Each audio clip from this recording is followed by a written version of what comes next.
Hello or welcome back to Skyrim. We're going to be talking about this cool mod called the Ars Metallica by Arthur Moore. This mod was removed from Nexus, but you can find it on AFK mods. I like this mod because it makes items you'd normally ignore more valuable, like unused weapons and armor. You can take these items to a smelter and smelt it down into ingots. You need to have steel smithing knowledge in order to break down steel items and ebony smithing to break down ebony items and so on. So in addition to that, using a smelter or a tanning rack will give you smithing experience. This is a great mod and I'll add it to my list. It reminds me a lot of Fallout. The next mod is the amidianborn dwarven armor. I was looking for dwarven armor mods since this is the armor I seem to have the most when doing permadeath playthroughs. This is going to make the armor more realistic. It's very nice with high quality textures like all amidianborn armors are, and this one doesn't disappoint. So this makes the armor a bit darker, but I welcome that.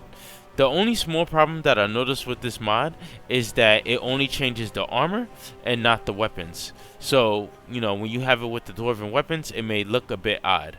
I think there was a patch someone made for the weapons, so look for that if this bothers you.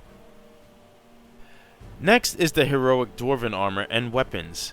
This is like a less lore-friendly texture, but I actually like this one more. It reminds me of Amalur, and I really like the materials and the added brightness. The textures on the weapons are also well designed, and to make it all better, the author has made a standalone version of this mod, so you can have both this and the amidianborn armors at the same time. I'm going to stick with the replacer version, however, so I can have the NPCs wearing this. Next is the Dwarven Power Armor by Mihail Mods. This is a big boy. It has a lot of armor, but it also has some drawbacks, like you can't run, you can only walk. Another bad thing about this armor is that your stamina doesn't recover while wearing it. You'll have to unequip the armor to regain your stamina, and then you can choose to put it back on. There's also this hammer that's a mace type weapon. It is very powerful. Both items are obtained during the quest in the College of Winterhold when you go inside the Dwemer ruins of Mizulft. So this one that I'm actually using right now is a much older version of the mod. I'm actually glad I held on to this one because the newer one just doesn't look as good, and a lot of people in the comment section also agree. The thing that's bad about it is that Mihail just decided to remove this one, and there's just no way to obtain it unless you manage to get it, when he first uploaded it back then. So I wanted to switch over to giants because I feel like these guys are lacking in my build. I didn't have any mods for giants until PS Boss released this female variant. This next mod is called Dynamic Giant Traders. This is going to place giant vendors near the giant camps. They are placed just outside the areas where the giants get hostile, so you don't have to worry about them attacking you while you're doing your trading. These guys are easy to spot because they have their own statues and bonfires. They are also missing their giant club, which may or may not be a bug because these guys will not fight at all. They will run from a mud crab.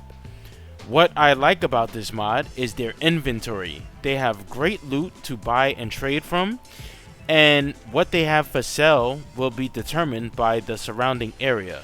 For example, giants in snow areas will have snow pelts, while tundra giants will have normal ones.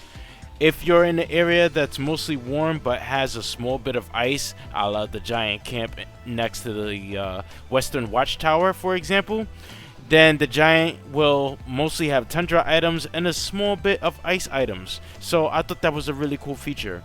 I'll use this in future playthroughs, especially in the special edition version of this game.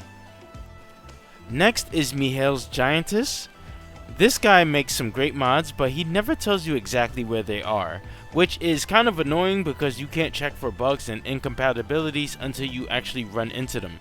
Sure, I can open a creation kit, but not everybody knows how to do that.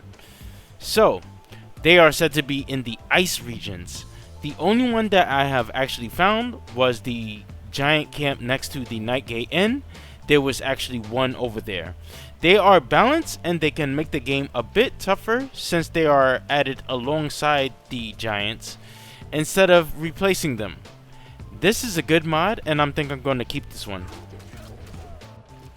So, the giants have such low quality textures on them. I always thought that they appeared much worse than the other creatures in the game, especially their hair. I was checking for the most popular giant texture to help make these guys look a bit better, and I came across this mod called Giant. It's a name that I don't know if the mod will be easier or more difficult to find, but this looks okay. I think what truly needs to happen though is that we need an actual remodel and a retexture for the giants because they always needed work. I'm gonna finish off with this cool weapon called the Valhalla Mjolnir. This weapon looks amazing. It is a mace type weapon that is the equivalent to ebony. You can craft it at a forge once you have the ebony smithing knowledge. I have mixed feelings about this thing, so I'm going to tell you the good first. Aesthetically, this thing looks amazing. It's one of the best mace weapons, easy. Also one of the best Mjolnir mods that I've ever seen. So, this weapon has a chance to send enemies flying when you hit them.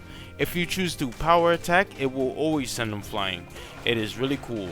The scale of this weapon looks great, and so are the textures. The things that I did not like about this was the way it looks when it's sheathed. I guess there's nothing that you can do about this except make it disappear completely with the race menu. The hammer is also has like this visual electric effect around it, and it just looks out of place, like it's missing frames or something. So the effect will still be active even after you sheath your weapon. So it just looks really weird to me, and the electric effect actually makes me want to pass on this mod altogether, so I think I'm actually going to do that for now. That's going to do it for me. If you made it to the end of this video, hit the like button and subscribe to the channel if you haven't already. I will see you all next time. Take care.